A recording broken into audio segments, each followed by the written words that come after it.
Ya, buenas tardes a todos y todas.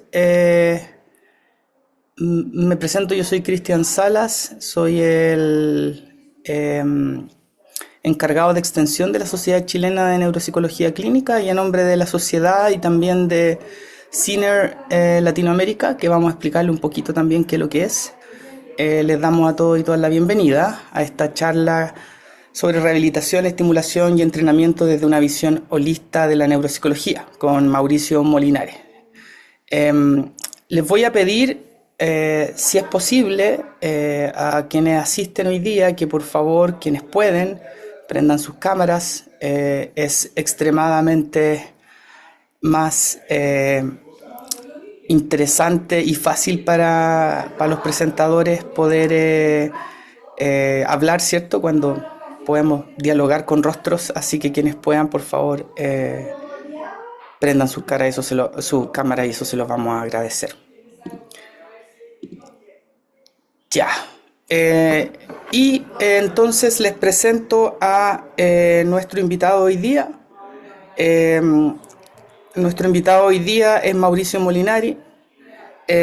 Mauricio tiene una licenciatura en psicología de la Universidad de Costa Rica, tiene un máster en neuropsicología aplicada de la Universidad de Glasgow en Escocia, completó su doctorado el 2023 en biociencias, biología y clínica del cáncer y medicina translacional en la Universidad de Salamanca, España, donde estudió el uso de nuevas tecnologías para el bienestar de las personas que viven con demencia y sus cuidadores en zonas rurales.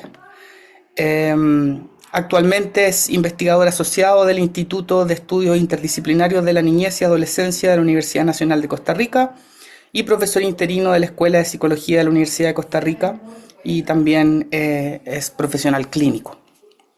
Así que le agradecemos a Mauricio estar con nosotros en este esfuerzo que estamos tratando de unir a nuestra sociedad chilena con CINER Latinoamérica, que CINER es una iniciativa que parte de el Instituto de Rehabilitación Neuropsicológica de Sagatoc, que es un instituto de Estados Unidos, y ese instituto lo estamos tratando de tener un capítulo latinoamericano que permita también reunir a las personas interesadas en rehabilitación neuropsicológica de Latinoamérica y de Centroamérica. Eh, y por lo tanto, CINER Latinoamérica tiene un poco esa finalidad. Así que ahí Mauricio ha estado empujando ese proyecto y quizá él les va a comentar un poquito sobre eso. Así que te damos la bienvenida, Mauricio, y muchas gracias por colaborar con nosotros y echar a andar esta iniciativa este año. Bienvenido. Muchas gracias, Cristian, y buenas tardes, buenas noches, en cualquier parte del mundo que estén. Bueno, sí, la charla de hoy, el título que lleva es Rehabilitación, Estimulación y Entrenamiento desde una visión holística de la neuropsicología. Estará mucho más enfocada a población de personas que viven con demencia y sus cuidadores. Sin embargo, también pues daré ejemplo de otros casos, pero más que todo está destinado como a explicar estos tres conceptos desde esa parte o con esa población.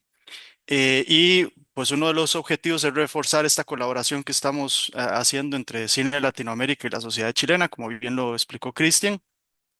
Y posteriormente les mostraré una diapositiva con la misión de Cine Latinoamérica, cuál es el propósito, para los que estén interesados, pues nos puedan seguir.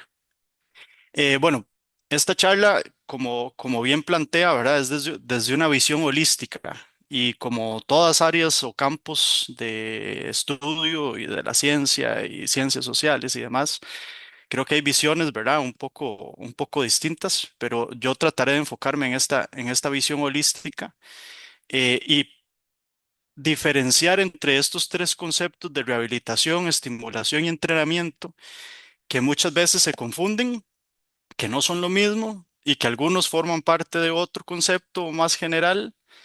Y también les mostraré pues alguna de la evidencia científica que existe en torno a cada uno de estos tres conceptos. Entonces el objetivo es básicamente que al final de la charla podamos diferenciar estos tres conceptos, darles yo mi percepción, ¿verdad? De ellos, y así también poder estimular esta red latinoamericana que está enfocada específicamente en rehabilitación neuropsicológica. Y eso es importante porque se diferencia de otras redes, ¿verdad? Que pueden ser más científicas, más académicas, más teóricas. Esta es como más práctica o ese es el enfoque que le queremos dar. Bien, bueno, primero que todo quiero partir del principio número 6 de los 13 que plantea George Prigatano y que dice, se sabe poco acerca de cómo reentrenar, vamos a ver que me estorba aquí la barra, de cómo reentrenar cognitivamente a un paciente con disfunción cerebral, porque la naturaleza de las funciones cerebrales superiores no se comprende completamente. Sin embargo, se puede especificar pautas generales para la rehabilitación cognitiva. Y pongo esta imagen porque algo muy importante y que a mí me parece súper interesante cómo ha ido cambiando esa visión es que al final, si nos planteamos desde un modelo localizacionista de áreas funcionales del cerebro, no vamos a entender nunca cómo funciona la parte de rehabilitación neuropsicológica, cómo rehabilitar a una persona con una disfunción cerebral, una alteración cerebral, porque al final de cuentas, esos conceptos y esas funciones cerebrales superiores que habla el principio son tan complejas por la complejidad misma de cómo se conecta el cerebro entre sí. Son un montón de cables que al día de hoy, si bien hay estudios del conectoma, ¿verdad? Que el conectoma es toda esta parte de cómo se conectan las diferentes partes y áreas del cerebro entre sí, pues no conocemos qué información pasa por estos cables y cuando sucede un evento cerebral de cualquier tipo, pues lo que hace es dañar precisamente esas conexiones y eso es sumamente complicado. Pero yéndome ya más al concepto de rehabilitación neuropsicológica, desde esa visión más holística, al final de cuentas, más allá del cerebro, lo que tenemos que entender es a la persona. Este es un video de mi trabajo final de graduación en mi maestría en Glasgow y nosotros lo que tratamos de crear fue un supermercado virtual que nos permitiera ver cómo funcionaba la persona en un ambiente, en este caso, pues no completamente real, pero que tuviera que hacer cosas más asemejadas a la realidad y pasar de aquellos test o pruebas en que nosotros tratamos de medir y que tratan de asemejar algunos conceptos teóricos de memoria, atención, funciones ejecutivas, tratarlo de ver desde un panorama más ecológico, ¿no? Y es importante verlo desde aquí porque esas funciones superiores complejas, realmente la mejor forma de poder ver qué está pasando con ellas es a través de esa conducta de la persona y en su entorno funcional, en el ambiente en el que vive esa persona, ver si tiene dificultades para hacer cosas de la actividad diaria que para nosotros, para la mayoría de las personas, pues no hay ninguna dificultad en particular, pero ir al supermercado, por ejemplo, como es el video, pues es una acción muy compleja que requiere tanto de funciones muy básicas como de funciones muy complejas. Gestionar el presupuesto, saber si estoy eligiendo correctamente los productos que necesito, em, organizar o planificarme en ese supermercado, ¿verdad? Si voy a comprar los lácteos, entonces aprovecho y compro todos los lácteos de una vez. Si soy eficiente en eso.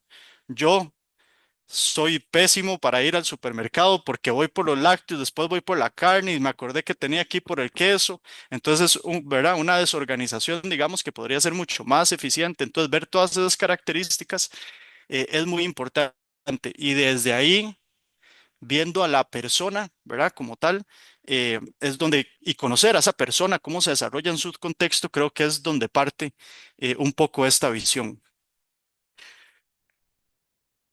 Y para ello es importantísimo, ¿verdad? Formular o tener una formulación de quién es esa persona.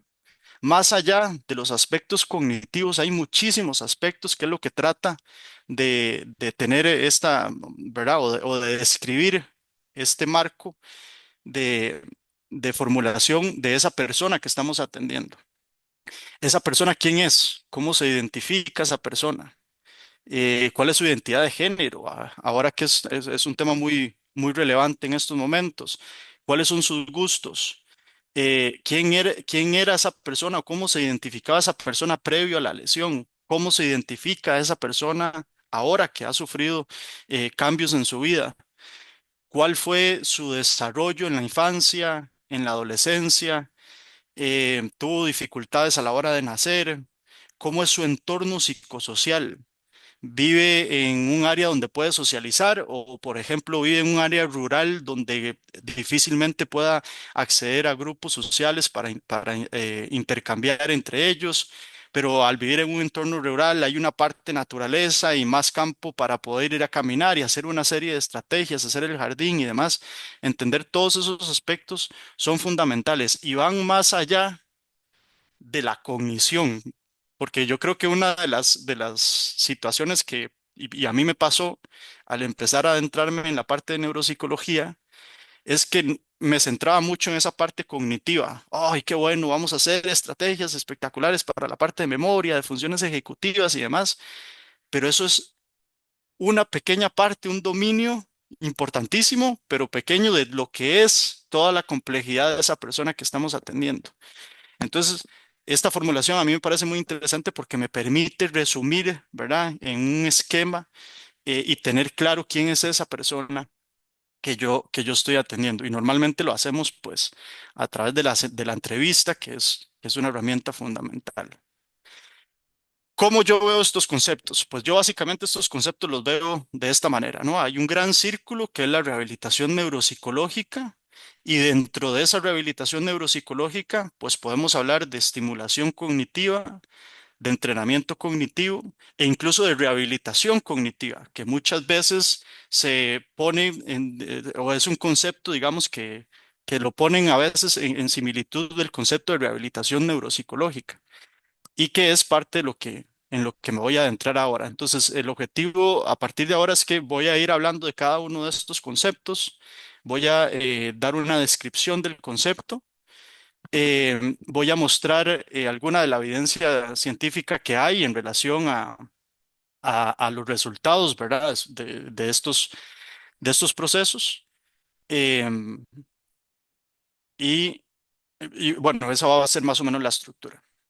Entonces, esta frase me gustó mucho. El enfoque del tratamiento se centra en mejorar los aspectos de la vida cotidiana. Por lo tanto, la rehabilitación debe involucrar temas, actividades, entornos e interacciones personalmente significativos. Y me quedo con eso último de personalmente significativos, que me refería a la formulación del caso anterior. Necesitamos encontrar qué es eso relevante para esa persona. Todos somos distintos, todas las conexiones esas que les enseñé probablemente en todos funcione de alguna manera similar, pero también tienen muchas diferencias. Y eso nos hace cada uno muy particulares. Y esa particularidad hay que entenderla para ofrecer un proceso que se ajuste a esa persona y a los intereses de esa persona, que pueden ser muy distintos a los míos como terapeuta, como profesional. Para hablar de la rehabilitación neuropsicológica desde una visión holística, creo que hay que nombrar a estas cuatro personas que están acá. Yehuda Ben-Yishai, que es el precursor de una aproximación holística y de una comunidad terapéutica.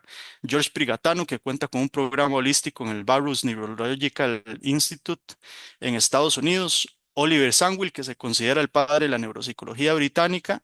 Y Barbara Wilson, que fue la fundadora de uno de los centros que en su momento fue pilar en este concepto de rehabilitación neuropsicológica de manera holística. Y que si no me equivoco, el centro ya en este momento no está funcionando, me parece. Bueno, empecemos con las descripciones. Bueno, la rehabilitación neuropsicológica la vamos a entender por un proceso, y eso es muy importante. A diferencia de probablemente los otros conceptos, es un proceso que lleva sus etapas. Y lo que buscamos en ese proceso es que esa persona que ha sufrido una lesión cerebral, un trastorno neurodegenerativo o cualquier afección, ¿verdad? Puede ser incluso un trastorno psiquiátrico que tenga ya una afección a nivel cognitivo, alcanzar su máximo bienestar, tanto físico, emocional, psicológico y vocacional. Y para lograr ese nivel óptimo de bienestar, lo que vamos a intentar es reducir el impacto de esos cambios y de esas dificultades que tiene en su vida cotidiana para poder hacer que la persona se reintegre nuevamente, opa, a entornos que le resulten, ¿verdad?, más apropiados para esa persona en particular, que más le interese y demás. Eh, es importante, ¿verdad?, lo que subrayo, y por eso lo subrayo como para poder quedarse con esas palabras: proceso físico, emocional, psicológico y vocacional. Va mucho más allá solo de la parte cognitiva, que la parte cognitiva es importantísima para alcanzar también esos procesos. Y como les decía, hay un concepto, ¿verdad?, que se traslapa mucho con rehabilitación neuropsicológica, y es la rehabilitación cognitiva. Pero si nos ponemos a buscar en qué consiste la rehabilitación cognitiva, esta se va a centrar en el impacto funcional, pero de las alteraciones cognitivas y conductuales, ¿verdad? Entonces, muchas veces, incluso el mismo título o concepto como tal, omite cosas importantes de la persona, omite la parte emocional de la persona, la parte psicosocial de la persona, que eso se incluye en el concepto de rehabilitación neuropsicológica. Pero de alguna forma también comparten objetivos: maximizar la seguridad, la independencia y la calidad de la vida de la persona, restaurar o mejorar, pero se centra otra vez nuevamente en esas habilidades cognitivas afectadas. Y como parte de la rehabilitación cognitiva se considera el entrenamiento de conductas compensatorias. Bien, aquí también recalco un párrafo que hace una diferencia importante entre ambas. La rehabilitación neuropsicológica viene siendo de un enfoque más integral, orientado a la restauración y compensación de esos aspectos cognitivos, emocionales, conductuales y psicosociales, pero a diferencia de la rehabilitación puramente cognitiva, que se centra en esos dominios específicos. Es decir, la persona tiene dificultades a nivel de memoria, a nivel de atención o a nivel de funciones ejecutivas o percepción, etcétera. Se centra más en eso sin ver toda la parte integral, ¿verdad?, de la persona. ¿Cuáles son los elementos centrales de la rehabilitación neuropsicológica? Vamos a hablar de una alianza terapéutica. Es esa cooperación y confianza mutua que hay que generar entre el profesional y la persona consultante. Vamos a hablar de tener metas significativas, y en los textos de rehabilitación neuropsicológica, ¿verdad?, se habla mucho de los objetivos SMART, que yo lo traduje a español como objetivos más bien Marte, para tener una asociación ahí, y que lo que quieren decir es medibles, alcanzables, realistas, relevantes, que tengan un periodo de tiempo para cumplirse y muy específicos. Luego vamos a hablar de una formulación compartida, es decir, esto es un trabajo en equipo, ¿no?, en que entre la persona consultante, sus familiares y el equipo, porque no es solamente el neuropsicólogo. Cuando hablamos de rehabilitación neuropsicológica, aquí también tenemos que incluir otros profesionales, importantísimo, la parte de terapia física. Para mí, un profesional que no, por lo menos en Costa Rica, ¿verdad?, no hay mucho, y es fundamental el terapeuta ocupacional. Todo lo que el terapeuta ocupacional nos puede aportar, el neurólogo, el psiquiatra, todos esos profesionales, ¿no? Esa formulación compartida del caso, de las metas. Algo muy importante que a veces obviamos es que también somos psicólogos y seguimos siendo psicólogos. Entonces a veces se necesita, o muchas veces se necesita, paralelamente, un proceso psicoterapéutico que busque esos cambios positivos y un abordaje de problemas específicos.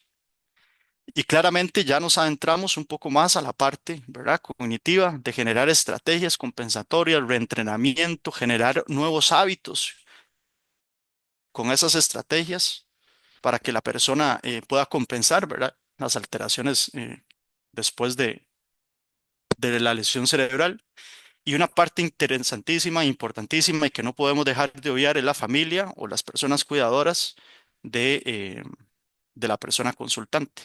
Ahora bien, si nos centramos únicamente en la rehabilitación cognitiva se va a centrar en dos de estos componentes, que son las metas significativas, esos objetivos que también tienen que ser significativos, y en las estrategias compensatorias y el reentrenamiento. Pero el resto del concepto, ¿verdad?, estrictamente ese concepto como tal, no abarca los otros componentes.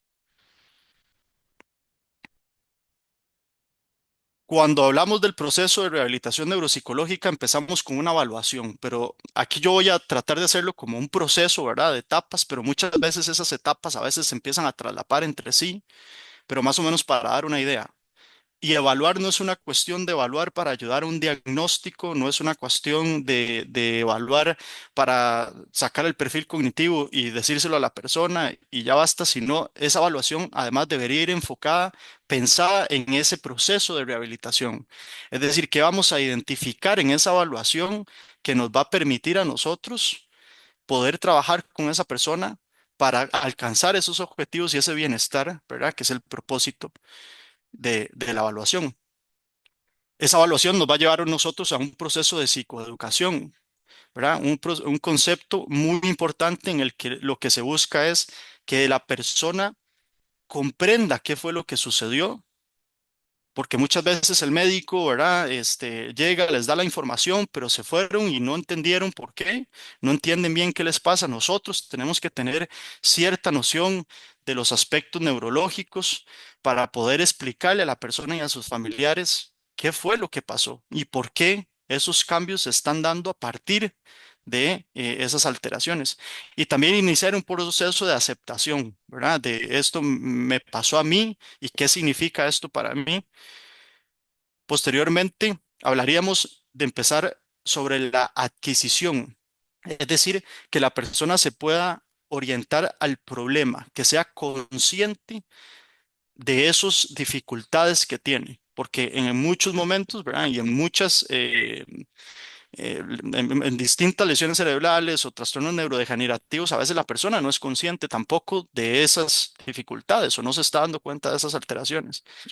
Em, entonces, identificar la naturaleza de esas dificultades y tomar conciencia, es decir, familiarizarse, ¿verdad? De lo que está pasando y también de las estrategias de intervención que estamos proponiendo, los materiales de apoyo que ofrecemos y demás. Luego pasamos a un periodo de aplicación en el que la persona va a tener que dominar y controlar las estrategias de apoyo que vayamos ofreciendo y los ejercicios para reducir esas dificultades cognitivas y conductuales a las que se enfrenta.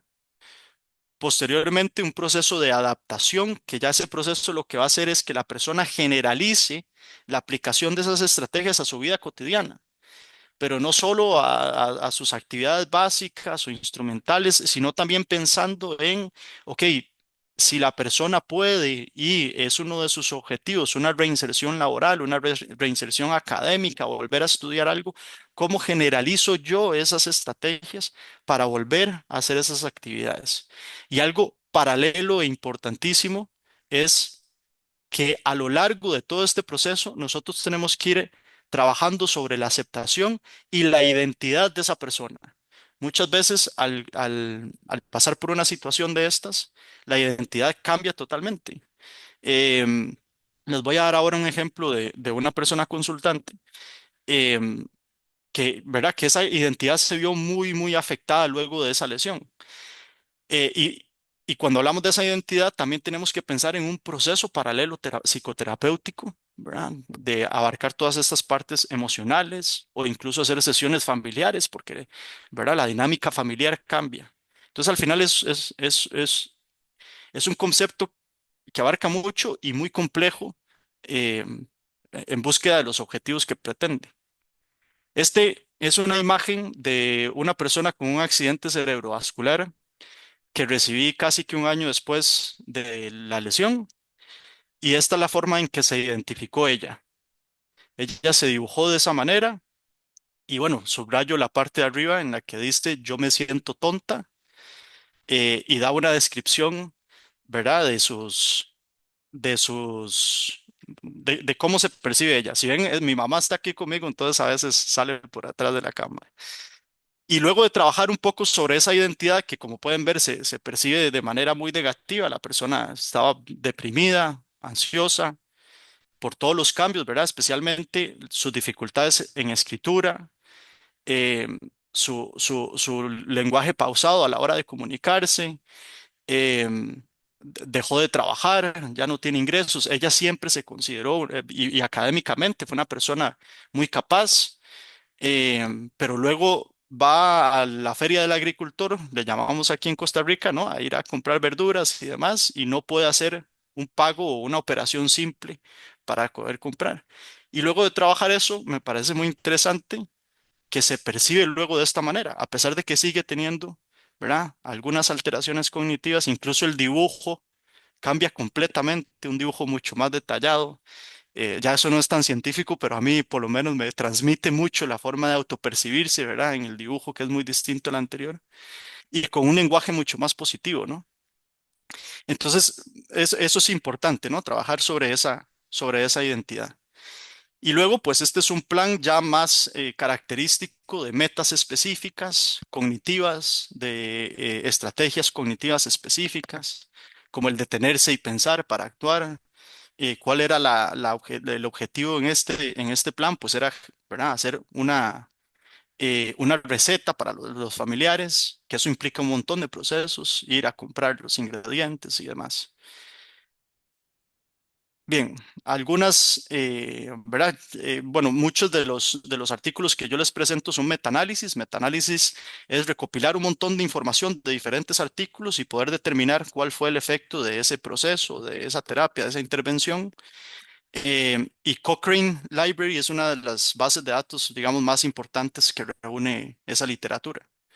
Entonces aquí indica que la rehabilitación cognitiva se centra en eso, permite a las personas específicamente que viven con demencia participar en o manejar las actividades cotidianas, funcionar de manera óptima y mantener la mayor independencia posible. Es un enfoque centrado en soluciones para manejar los desafíos cotidianos que resultan de la discapacidad. Es útil para permitir que las personas que viven con demencia leve o moderada mejoren su capacidad para manejar nuevamente las actividades cotidianas. Vean que eso es muy importante, se va más allá de la parte cognitiva, ¿verdad? Y se centra en la funcionalidad de la persona. La evidencia disponible sugiere que la rehabilitación cognitiva puede constituir una parte valiosa del conjunto de herramientas clínicas para ayudar a la persona con demencia a superar algunas de las barreras cotidianas impuestas por las dificultades cognitivas y funcionales. Ok, ahora entramos con un concepto y estos, los dos conceptos que faltan tienden a ser muy discutibles, ¿verdad? Hay mucha discusión en torno a estos conceptos y los efectos que tienen también. Entonces, la estimulación cognitiva, yo voy a partir ¿verdad? De una propuesta metodológica específica de lo que es la estimulación cognitiva, pero vendría siendo una participación en actividades y discusiones, generalmente en grupo, que se van a orientar a una mejora general del funcionamiento cognitivo y social de la persona. Y es muy importante, ya ahí se diferencia, ¿verdad? Bastante de todo el proceso de rehabilitación neuropsicológica, pero centrarse que vienen siendo más actividades y una cuestión más social, ¿verdad? Que es donde se ha visto sobre todo el mayor impacto de la estimulación cognitiva en procesos grupales y se centra tanto en la parte cognitiva como en la social. Y si pensamos en personas que viven con demencia, ¿verdad? Muchas de esas personas pues tienden a aislarse y eso es uno de los factores de riesgo más importantes para que se siga deteriorando a una velocidad más importante. Hay varios elementos principales que tiene que tener un proceso de estimulación cognitiva y es poder ofrecer una estimulación mental. ¿Verdad? Esa estimulación mental no necesariamente tiene que ser viendo o haciendo cuadernos de dibujo, sopas de letras, sino una estimulación mental social, que es lo que plantea, ¿no? Esas discusiones que se arman en el grupo, que esas discusiones o que esas tareas, actividades permitan generar nuevas ideas, pensamientos, asociaciones, que esté orientada a la realidad, pero que esa orientación a la realidad no sea como lo preguntamos, ¿verdad? Normalmente a la hora de evaluar de qué día soy, qué fecha soy. Si a mí me preguntan eso y me doy cuenta que no es correcto, pues claramente voy a generar pues un estado de ánimo totalmente contraproducente el que buscamos. Entonces, que sea implícita, ¿no? De volver a ver afuera y tal vez decir, uy, qué clima más bonito, es soleado, ¿verdad? Entonces la persona se vaya ubicando en el contexto, en el momento en el que estamos, la estación del año que estamos para los que tienen estaciones del año. Aquí en Costa Rica, si volvemos a ver afuera, solo vemos sol o lluvia. em, que permitamos generar opiniones en lugar de hechos, en lugar de respuestas directas, sino generar opiniones, ¿verdad? La reminiscencia es muy importante, es decir, hablar del pasado, hablar de cosas, ¿verdad? Que estuvieron en etapas tempranas, cómo fue mi adolescencia, cómo fue la niñez, cómo, cómo cuando no existía Tinder ni estas cosas, cómo ligábamos con las otras personas, ¿verdad? Era más un contacto, más una conversación, ¿cómo era eso? ¿Verdad? Aquí en Costa Rica, en los parques centrales de las provincias, las personas iban dando un círculo mientras que los hombres iban en el lado contrario y así era como se conocían. Entonces, conversar sobre eso, ¿qué implica eso? Aquellos recuerdos. Proveer estrategias que nos permitan generar esas discusiones. Tiene que ser continuo y consistente.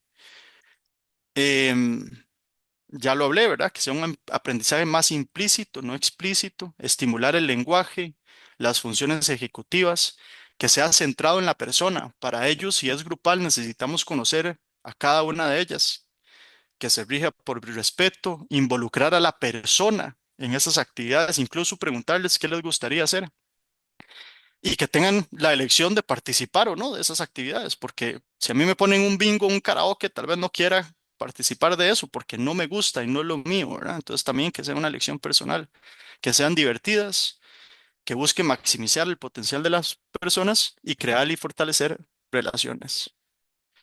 Aquí les pongo los efectos, ¿verdad? De la terapia de reminiscencia, que tienden a ser inconsistentes, a menudo de tamaño pequeño y pueden variar considerablemente según el contexto y la modalidad, pero tiene algunos efectos positivos, específicamente en calidad de vida, cognición, comunicación, estado de ánimo. Y se ha encontrado que en personas que viven en residencias de larga estancia, pues hay mejoras en calidad de vida, cognición, comunicación.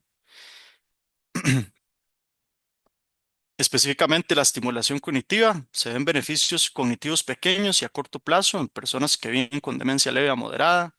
Se han encontrado mejoras clínicamente relevantes a nivel de comunicación, interacción social, beneficios leves en calidad de vida, estado de ánimo, conductas desafiantes. Hay pocos estudios de estimulación cognitiva individual y la frecuencia de las sesiones grupales y el nivel de gravedad de la demencia pueden influir en los resultados de la estimulación cognitiva. Eso es también muy importante tomarlo en cuenta. Estos son tres libros de los que yo me baso, ¿verdad? Para sacar esos elementos centrales. Me parece que son los autores, digamos, que postularon y han publicado mucho sobre la estimulación cognitiva y que dan ejemplos muy prácticos de actividades que se podrían hacer y que se enfocan en esos elementos que les mostré anteriormente.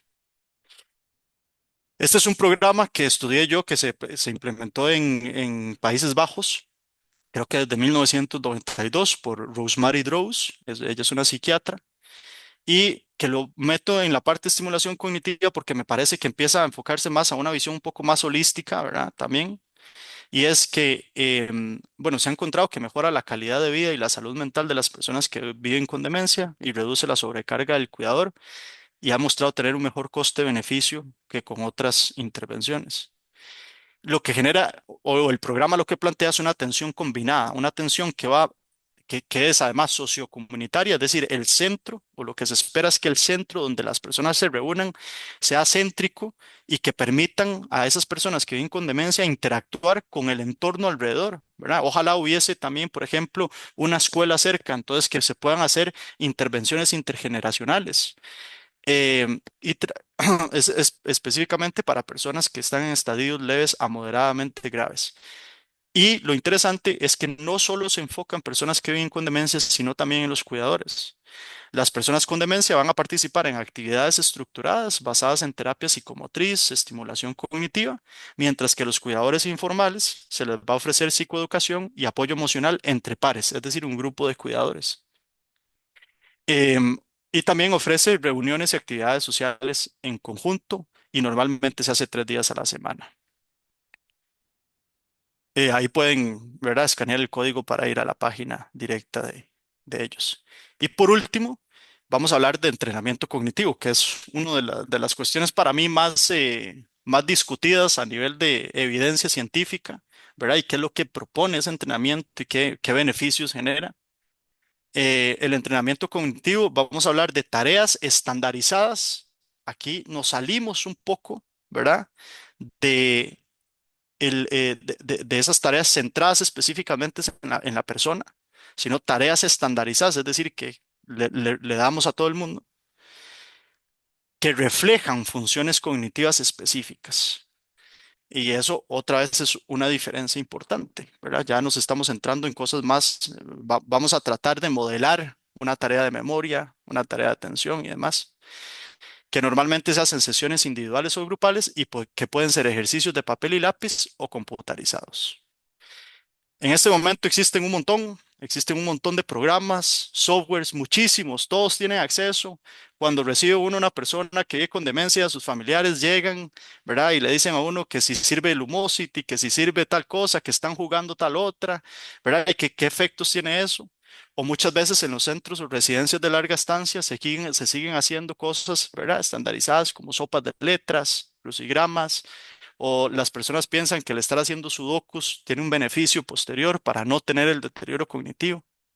Bueno, el concepto es muy controversial porque al final de cuentas a nivel científico, y les voy a, ¿verdad?, mostrar varios estudios, lo que reportan normalmente es que esas tareas que yo realizo en las tareas entrenadas, puede haber una mejora en esas tareas específicas, pero no generalizarse a aspectos funcionales. ¿Verdad? Esa generalización a la actividad diaria funcional de la persona, realmente no existe una evidencia clara de que sea así. Hay poca evidencia de efectos a largo plazo. em, Hay amplia evidencia que mejoran, ¿verdad? En la parte a veces cognición global, pero ¿verdad? Uno lo que ve reportado es un punto en el mini mental. Bueno, ¿y qué significa ese punto en el mini mental? ¿Qué significa eso para la persona? ¿Qué mejora realmente tuvo? Evidencia de baja calidad en los estudios. Inmediatamente después de completar la intervención se ven pequeños beneficios en la función cognitiva global, no en algo específico. Importancia clínica incierta, no hay evidencia 12 meses después, confianza baja en los resultados, evidencia de baja calidad, no podemos determinar si el entrenamiento cognitivo computarizado es eficaz para mantener la función cognitiva global en adultos sanos de mediana edad. No permite determinar si el entrenamiento cognitivo computarizado puede prevenir la demencia clínica o mejorar o mantener la función cognitiva en las personas. En comparación con una intervención control, probablemente se asocia con efectos positivos pequeños a moderados de la cognición global. Beneficios parece mantenerse a mediano plazo, ¿verdad? Pero nuevamente habla eh, de que los estudios tienen pues baja calidad y demás. Pero cuando pensamos en ese entrenamiento cognitivo con otras actividades, ¿verdad? Se ha visto que pues hay ciertas mejoras. Habría que identificar si el entrenamiento, ¿verdad?, como tal específico, eh, tiene algún efecto dentro de esto, cuál es su aporte, digamos, dentro de estos beneficios. Este es un estudio que se llama FINGERS. Es probablemente uno de los estudios longitudinales a nivel mundial, ¿verdad?, que ha dado más seguimiento a una intervención que se enfoca en estas 5 claves: una dieta saludable, actividad física, entrenamiento mental, actividades sociales y chequear el riesgo cardiovascular de las personas. Aquí tienen el enlace, el código QR por si quisieran adentrarse más. En Latinoamérica ya se hizo estudios en varios países de Latinoamérica de Fingers. Y pues al final con esto, ¿verdad? Porque tampoco yo tampoco lo satanizo, ni mucho menos, es pensar en cuál es el objetivo de utilizar esa actividad de entrenamiento cognitivo. ¿Qué busco yo a través de eso? A la persona le gusta, la persona se entretiene y resulta que además de que cuando lo está haciendo le genera un tiempo de respiro al cuidador. Bueno, interesante, podría ser una herramienta a considerar, pero tenemos que tener muy claros cuál es la efectividad, ¿verdad? Y no pensar que al generar ese entrenamiento cognitivo, la persona realmente puede tener algún impacto a nivel funcional. Entonces es importante hacer estas preguntas a la hora de elegirlo. ¿El producto ha demostrado transferencia del entrenamiento a otras tareas de laboratorio que midan el mismo constructo? ¿El producto ha demostrado transferencia al entrenamiento a tareas del mundo real? ¿El desempeño del producto ha sido evaluado con un grupo control? ¿Durante cuánto tiempo se mantienen las habilidades entrenadas? ¿Los beneficios atribuidos al producto de entrenamiento han sido replicados por grupos de investigación distintos? Esas son preguntas importantes porque al final, si vamos a invertir Es importante tener las respuestas de esto, especialmente si estamos pensando en grupos o en instituciones, ¿verdad? Que muchas veces ofrecen este tipo de, de productos. Y este es un artículo que recientemente publicamos que me parece a mí muy interesante porque es un umbrella review, una revisión de literatura que hicimos sobre el impacto en la salud social, que la salud social, ¿verdad? Se va a definir como la capacidad de las personas para desarrollar su potencial, cumplir sus responsabilidades, manejar sus vidas con cierto grado de independencia y participar en actividades sociales significativas, un poco asociado a ese primer objetivo de la rehabilitación neuropsicológica. ¿Y cuál es el impacto de las tecnologías que buscan esto o que dicen, ¿verdad? Que este es uno de sus objetivos. Pues lo que encontramos es que muchas de esas tecnologías se describen como adaptables y utilizables, pero que hay muy poca evidencia sobre su efectividad, especialmente para la parte de participación social y el desarrollo del potencial de la persona. Y además de que existe una necesidad de que estas tecnologías se centren en necesidades reales de la persona, sensibles a la diversidad y con estrategias de implementación equitativas. Es decir, lo que encontramos va un poco contradictorio a esa parte de tareas estandarizadas, ¿no? Que le damos a todo el mundo por igual. Y finalmente, termino con esta diapositiva en la que se hace también un metaanálisis para ver los efectos de cada uno de los conceptos. Y más o menos concluyen básicamente lo mismo que les he venido hablando de cada uno de ellos. Estas son las referencias y, bueno, el espacio, ¿verdad? CINER Latinoamérica, que yo les dije que lo iba a promocionar, es una red de profesionales que estén vinculados a la rehabilitación neuropsicológica o que les interese. Formación en esto en Latinoamérica realmente es poca, ¿verdad? Tenemos creo que pocos programas en general. Creo que, bueno, hay una escuela importante en Argentina. Cristian tiene una escuela enorme y súper interesante en Chile que la promociono y realmente vale muchísimo la pena todos los programas que ofrecen desde la Universidad Diego Portales de Chile. Eh, y la red lo que busca es precisamente promocionar eso, no solo a neuropsicólogos o psicólogos, sino a todos los profesionales que estamos involucrados en el trabajo de la rehabilitación de personas que han sufrido alguna lesión cerebral. Y la misión de nosotros es pues crear una red, ¿verdad? Que promueva la formación, la investigación y la práctica clínica específicamente en el tema para poder apoyar y seguir apoyando a muchas personas alrededor de la región y evolucionar mucho más. Eh, este, este, este tema que para mí es súper importante. Aquí les dejo las redes sociales de la red y en el código QR pueden registrarse en un formulario que tenemos para las personas interesadas. Y finalmente, pues muchas gracias, agradecerles por el espacio. Muchas gracias, Mauricio, por esta presentación que de alguna manera hace un trabajo que es bien ambicioso, ¿cierto? Porque es lograr, por un lado, mostrar y explicar estos conceptos que a veces se usan de manera muy intercambiable y que no son lo mismo, que tienen distintas implicancias y que la evidencia ha ido mostrando que cada uno de ellos, al parecer, tiene distintos grados como de robustez, ¿cierto? Y tener este mapa un poco más claro yo creo que nos puede ayudar a tomar mejores decisiones cuando estamos trabajando con nuestros pacientes. Ahora aprovechemos que nos quedan unos minutos para abrir preguntas y comentarios del público. Pueden levantar sus manos, pueden escribir en el chat, así que felices de escucharlos y escucharlas con cualquier inquietud que tengan.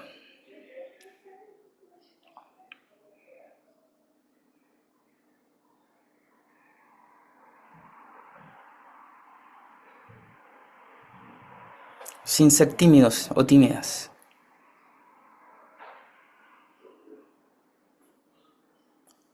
Parece que fue excesivamente claro en la Parece, ¿ah? charla. Bueno, un poco para que se animen. Mientras tanto, yo te quería hacer una pregunta porque mi especialidad es más bien trabajar en lesión cerebral. Tú vienes más bien desde las demencias, Mauricio. Entonces quería...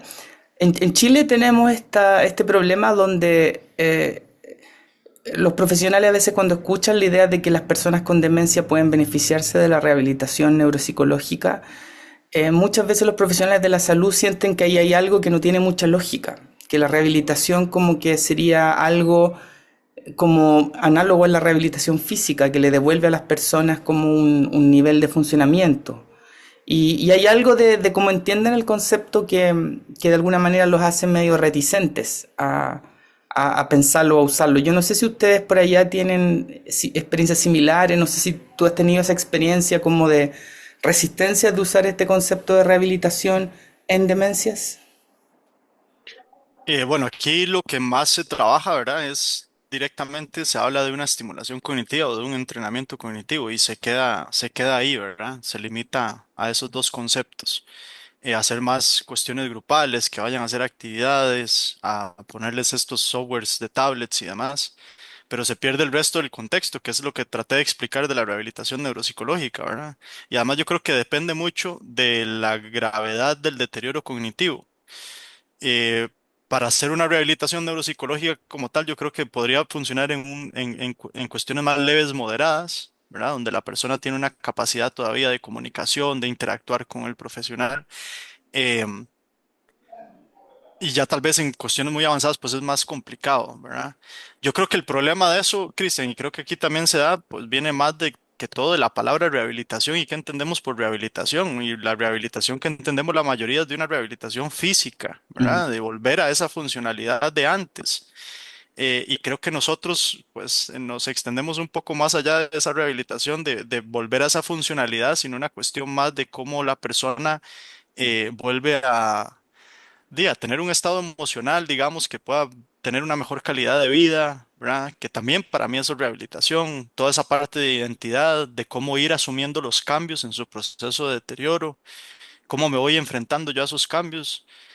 Creo que eso es rehabilitación para mí también, pero el contexto ha sido, creo que los psicólogos o este tema de rehabilitación comparado a la rehabilitación física, pues nos llevan ellos años de estar hablando sobre esto y eso hace que el concepto haga un poco gris el asunto. Sí, muy de acuerdo ahí en eso. ¿Alguien tiene preguntas, comentarios, ya sea sobre lo que presentó Mauricio, o sobre Sinner, o sobre la Sociedad de Neuropsicología Clínica Chilena?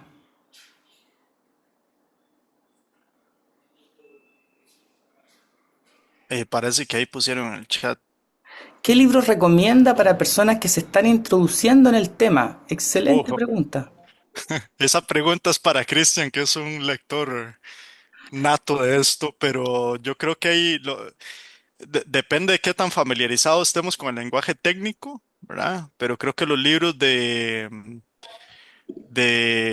Handbook of Neuropsychological Rehabilitation, creo que esos dos son bastante útiles. Después está el de Brain Injury Rehabilitation, me parece que ese además trae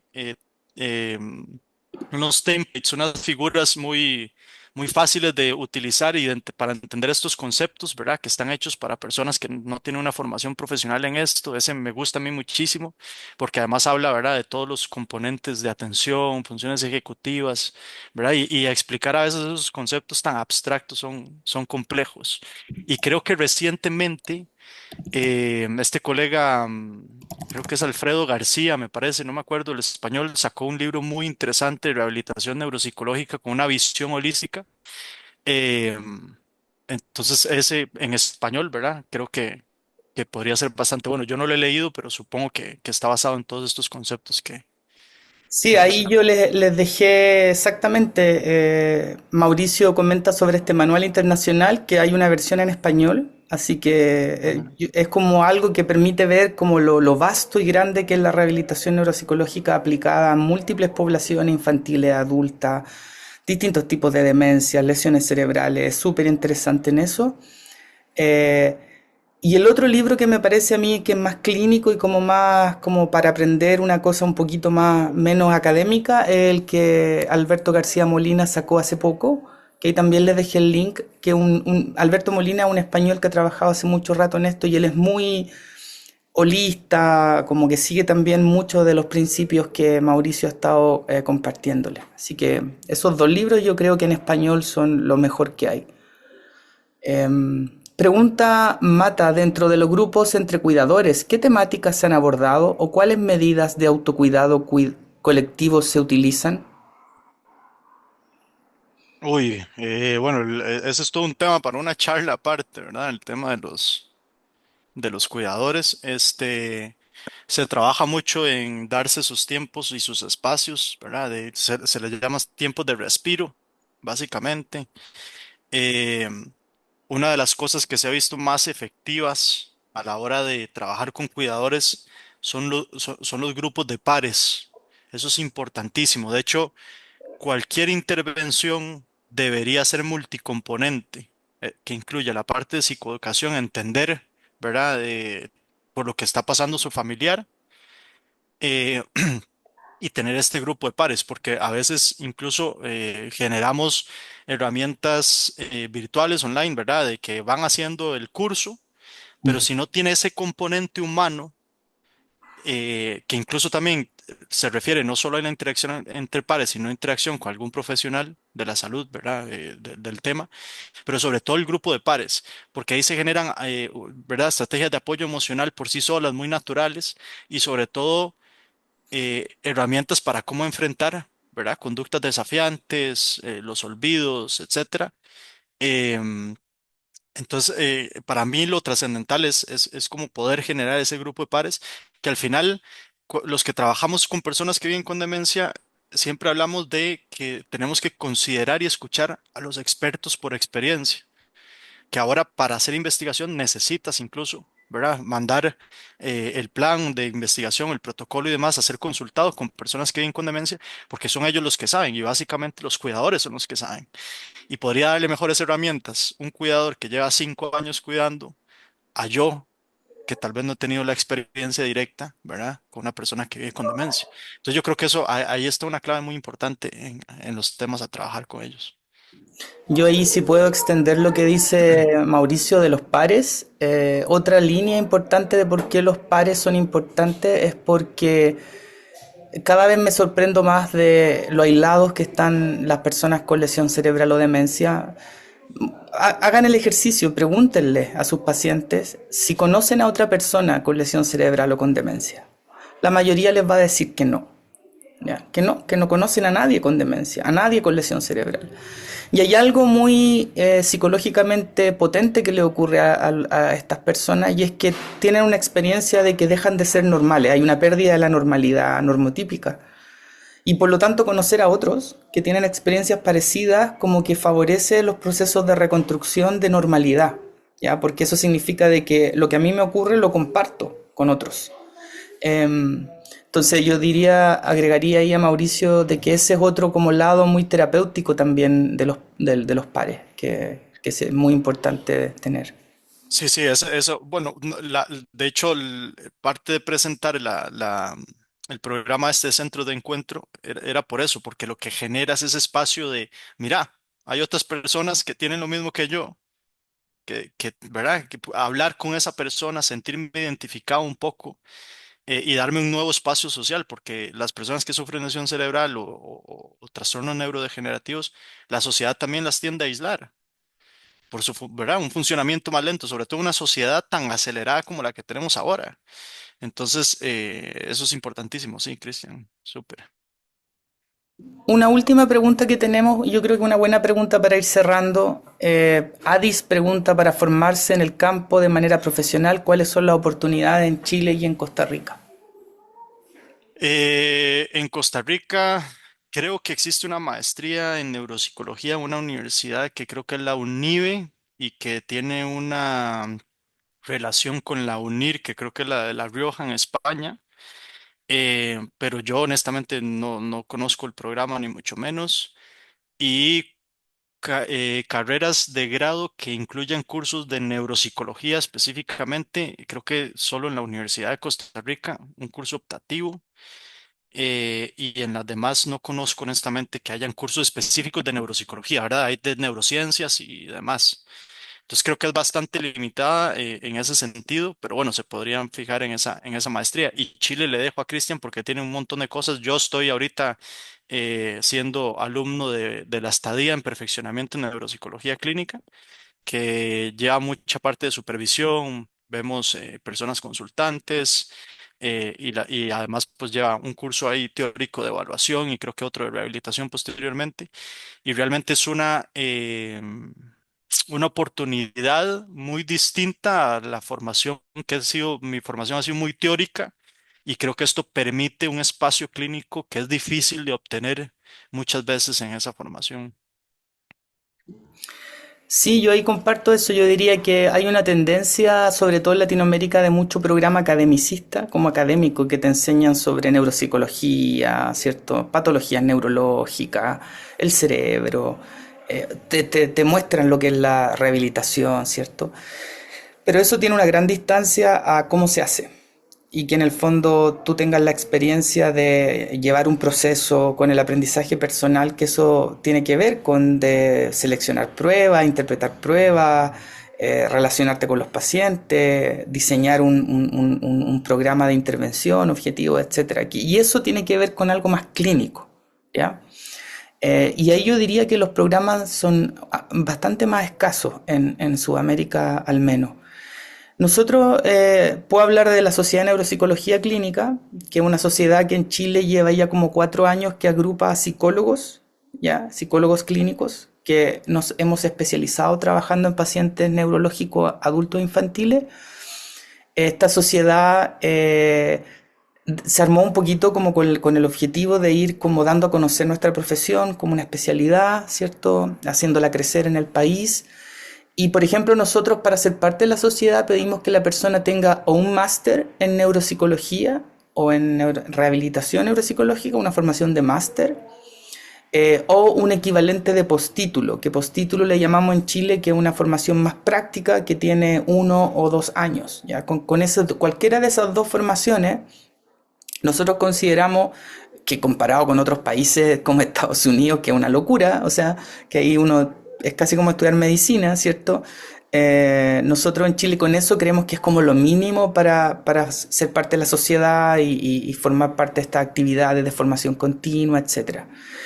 Entonces, en Chile las posibilidades son varias, hacer algunos programas de neuropsicología, yo creo que eso es importante, que entiendan lo básico, y después buscar algún lugar como la estadía de Mauricio u otros como internados donde ustedes puedan ver pacientes y ser supervisados. Yo creo que eso es algo fundamental en este trabajo, ver pacientes y ser supervisados. Y eso es algo que hay que cambiar. En la UDP tenemos algunos programas de eso que ustedes pueden ahí revisar también. Cristian, se me olvidó nada más, en Costa Rica también para hacer, ¿verdad? Para poder trabajar en el sector público, lo que se hace es la especialidad de psicología clínica. Claro.